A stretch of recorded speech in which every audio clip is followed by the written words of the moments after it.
Welcome to Math with Professor V. We have your latest integral of the day here, and it's the indefinite integral of the square root of 16 minus x squared dx. So pause the video if you want to try it on your own. I just did straightforward trig sub. We went over this problem yesterday in class as integration review in Calculus 3. We were reviewing basic integration techniques because now they're going to get into multiple integrals.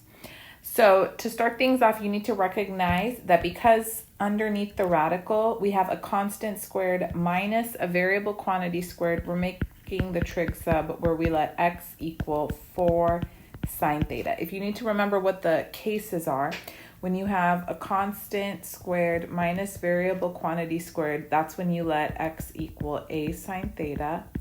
If the subtraction was the other way around, x squared minus a squared, then you let x equal a secant theta. And then lastly, if there's addition, and therefore the order wouldn't matter, you let x equal a tan theta. Those are the three scenarios. Okay, from here, we're going to take the derivative of both sides so we can figure out what dx is in terms of theta. So the derivative dx equals 4 cosine theta d theta.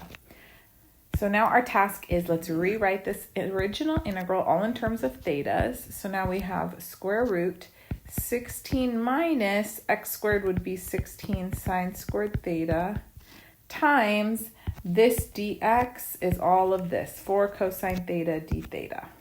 4 cosine theta d theta.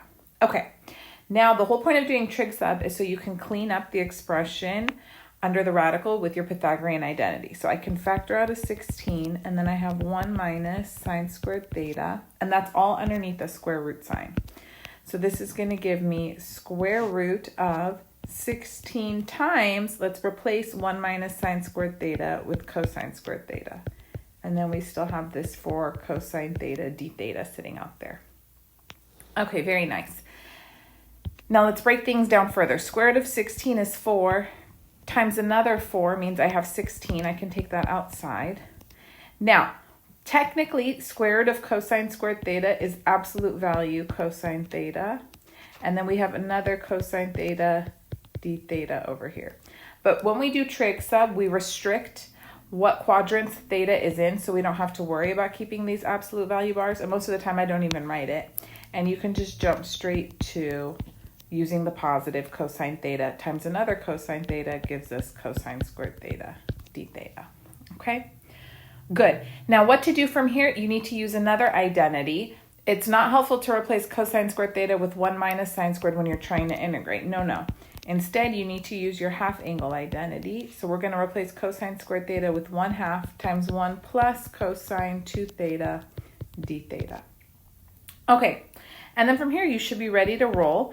I can also clean up a wee bit because this 1/2 times 16, that'll give me 8. And then now we're ready to take our antiderivative. So antiderivative of 1 would be theta. Antiderivative of cosine 2 theta would be 1/2 sine 2 theta plus c. All right, now before you get too excited, we have to go back to the original variable of the problem, which was x. So in order to do that, we're going to draw a triangle. And remember, originally, we had let x equal 4 sine theta, which means x over 4 is sine theta. So let's draw a triangle for which this is true. So here's theta. Sine theta is ratio of opposite side over the hypotenuse. So this remaining side from the Pythagorean theorem would be square root of 16 minus x squared. Now notice this is a triangle for theta, not 2 theta. So we have to replace sine 2 theta with the appropriate double angle identity. Oh yeah. So now we have 8 times theta plus 1/2 times 2 sine theta cosine theta plus c. Are we good? Okay, so these will just cancel out. Beautiful. And then now we're in the final phase. You guys, we're there. So what do you replace plain old theta with? Well, typically you just look back. What was the trig function that you used for the substitution? Sine. So we could say sine inverse of x over 4 is equal to theta. Plus, and then now sine theta, well, that's just x over 4. And then cosine theta, let's look at our triangle. Cosine is the ratio of the adjacent side over the hypotenuse. So that would be square root 16 minus x squared over 4 plus c. Perfect, perfect. Okay, let's just distribute the 8 through so that we're going to be done. That's 16. So if I distribute through, it'll cancel, and I'll still have a 2 in the denominator.